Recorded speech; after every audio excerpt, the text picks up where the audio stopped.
नमस्कार शेतकरी मित्रांनो, जय जाऊ जय शिवराय. आत्ता आले हे वडवणी तालुका आहे तुमचा, जिल्हा बीड. तर गाव कोणतं आहे तुमचं? खापरवाडी गाव आहे त्यांचं. तर हे सकाळी जाताना बघितला होता, हे पाहुण्याचे ते चालले होते. साखरपुड्याचा कार्यक्रम होता आज शनिवारचा त्यांचा.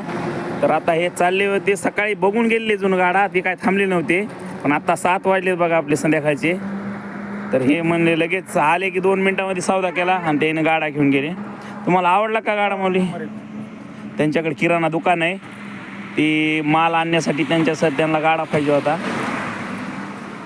हे आमच्या शेजारलाच आहे, तर हे 40-50 किलोमीटरवर. पण ह्यांना माहीत नव्हतं आपण बनवतो म्हणून आज आले. ते आपल्याकडून हे गाडा चाललेला आहे. ज्या कोणी शेतकऱ्याला गाडा पाहिजे असेल त्यानं या गाडीच्या पाठीमागं नंबर आहे दिलेला, त्या नंबरवर कॉल करावा.